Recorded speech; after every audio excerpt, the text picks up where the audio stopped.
Snehal art of teaching या चॅनलवरती आपल्या सर्वांचं स्वागत आहे. विद्यार्थी मित्रांनो, पवित्र पोर्टलच्या माध्यमातून ज्या विद्यार्थ्यांनी रजिस्ट्रेशन केलेले आहे असे 1,80,000 विद्यार्थी, या सर्व विद्यार्थ्यांकरिता एक आनंदाची बातमी आहे. आनंदाची बातमी अशी की वेगवेगळ्या जिल्ह्यांचं जे काही माहिती आपल्याला बिंदू नामावलीच्या माध्यमातून आपल्याला मिळालेली आहे, संच मान्यतेतून मिळालेली आहे की मराठी माध्यमाचे प्राथमिकचे असेल माध्यमिकचे असेल जागा नेमक्या किती रिक्त आहेत याबद्दलची माहिती आपण वेगवेगळ्या जिल्ह्यांची माहिती आपण आपल्या चॅनलला देतो आहे. तर आज जी माहिती आपण देणार आहोत विद्यार्थी मित्रांनो, ती अहिल्यानगर म्हणजे नगर जिल्ह्यातील ज्या काही पदं आहेत त्या पदांची रिक्त जागा किती आहेत, मंजूर पदं किती आहेत आणि कार्यरत पदं किती आहेत आणि त्यानंतर रिक्त किती आहेत, अशा पद्धतीनं त्यात नेमकं त्याचा रिक्त पदं जी आहेत ती कोणत्या कॅटेगरीची आहेत ते कॅटेगरी वाईज आपण सर्व बघणार आहोत. खुल्या प्रवर्गासाठी एससीबीसी साठी किती जागा असणार आहेत आणि जी अतिरिक्त पदं आहेत ती अतिरिक्त पदं समायोजनाच्या संदर्भात सुद्धा आपण या ठिकाणी बोलणार आहोत. विद्यार्थी मित्रांनो, वेगवेगळ्या जिल्ह्यांचं जे अपडेट आहे ते तुम्ही तुमच्या जिल्ह्यांचं अपडेट बघण्यासाठी आपण आपल्या चॅनलला अजूनही सबस्क्राईब केलेलं नसेल तर नक्की सबस्क्राईब करा, ज्या माध्यमातून कायमस्वरूपी अपडेट हे आपण आपल्या चॅनलला देत असतो. विद्यार्थी मित्रांनो, लक्षात घ्या, 3 गोष्टी महत्वाच्या असतात. ज्या वेळेला संच मान्यतेचं ज्या वेळेला माहिती दिली जात असते त्यावेळेला मंजूर पदं त्या शाळेसाठी असेल किंवा त्या जिल्ह्यासाठी मंजूर पदं किती आहेत ते कॅटेगरी वाईज मंजूर पदं असतात. नंतर त्यात कार्यरत पदं किती आहेत, जे सध्या कार्यरत किती आहेत आणि या दोन्ही याच्यातनं आपल्याला मिळतं ते रिक्त पदं. म्हणजे रिक्त पदं म्हणजेच आपल्या भरतीसाठी पदं आणि रिक्त जे आहेत ते रिक्त ठीक आहे, त्या ठिकाणी रिक्त पदं असल्यामुळे त्या ठिकाणी भरती केली जाणार आहे. परंतु काही अशी पदं असतात जे अतिरिक्त असतात. मग अतिरिक्त पदांना मात्र त्या ठिकाणी त्याच तालुक्यात जर अतिरिक्त असेल तर त्यात समायोजन केलं जातं.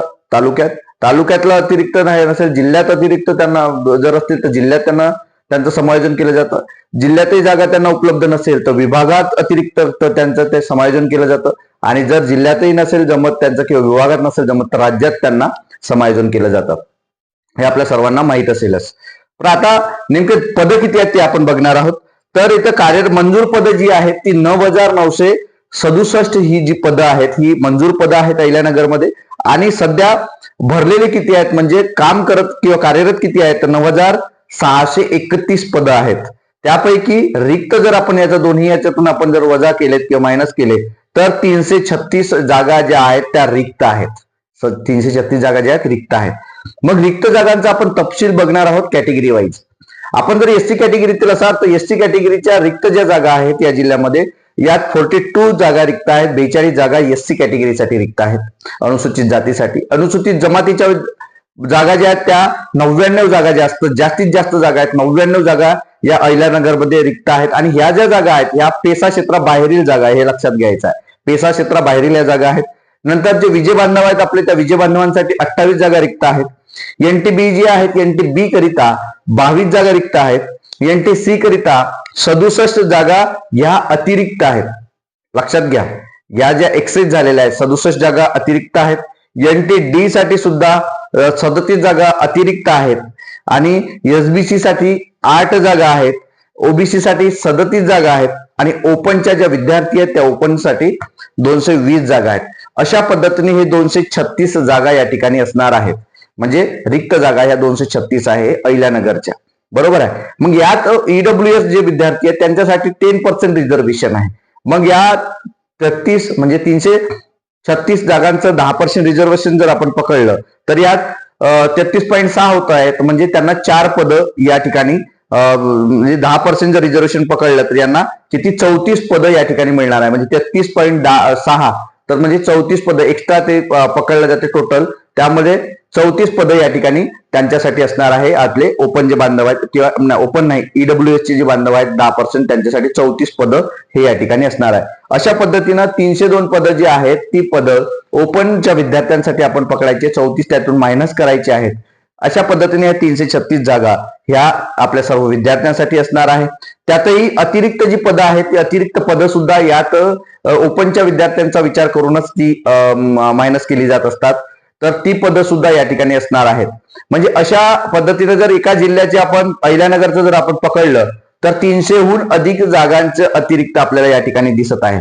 विद्यार्थी मित्रांनो, एका जिल्ह्याच्या जर जागा 337 आपल्याला किंवा 336 आपल्याला दिसत आहे तर आपल्याकडे 36 जिल्हे आहेत. या 36 जिल्ह्यांचा आपण जर विचार केला किंवा 33 जिल्हा परिषद आहेत. या जिल्हा परिषदेचा आपण विचार केला तर नक्कीच या जागा आपण 36 इंटू जर 300 केले किंवा कुठं 500 असतील अशा पद्धतीनं जास्तीत जास्त जागा 9 ते 10 हजाराच्या वर जागा आपल्यासाठी असणार आहेत.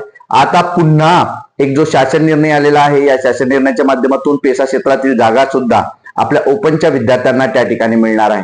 आणि विद्यार्थ्यांचं कॉम्पिटिशन हे अत्यंत कमी आहे. का कमी आहे म्हणतो आहे तर पोलीस भरतीचं कॉम्पिटिशन बघा, एमपीसीचं कॉम्पिटिशन बघा, सरळ सेवी तलाठी असेल किंवा इतर सरळ सेवांचं जर कॉम्पिटिशन आपण बघितलं तर अर्ज करणाऱ्यांची संख्या ही किती असते. आज अशी कंडिशन आहे विद्यार्थी मित्रांनो की 1,80,000 विद्यार्थ्यांनीच रजिस्ट्रेशन केलेलं आहे. म्हणजे हे जे स्पर्धा आहे ही स्पर्धा फक्त 1,80,000 विद्यार्थ्यांमध्येच आहे.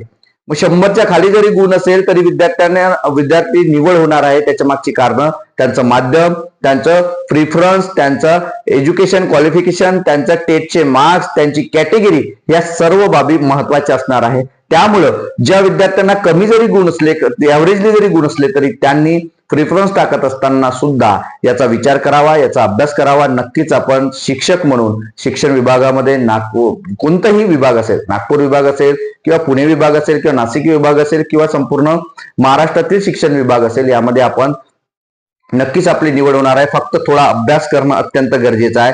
या ज्या अहिल्यानगरच्या जागा आपल्याला या ठिकाणी दिसत आहे विद्यार्थी मित्रांनो, ह्या 330 म्हणजे 336 जागा आपल्याला दाखवत आहे. त्यात 34% ज्या जागा, 34 जागा ज्या आहेत त्या ओपनच्या ईडब्ल्यूएसच्या विद्यार्थ्यांकरिता, म्हणजे ओपन टोटल जागा जर पकडल्या तर 302 जागा आपल्याला या ठिकाणी दिसत आहे. अशा या जिल्हा परिषदच्या जागा आहेत आपल्यासाठी रिक्त आहे. आपल्या कॅटेगरी कोणत्या कॅटेगरीच्या अतिरिक्त आहे, एनटीच्या जागा अतिरिक्त आहे हे सुद्धा मी तुम्हाला सांगितलेलं आहे. अशा पद्धतीनं जो वेगवेगळ्या जिल्ह्यांचा मी सायंकाळी तुम्हाला गडचिरोली आणि सोलापूर जिल्ह्याची सुद्धा माहिती मी या ठिकाणी देणार आहे.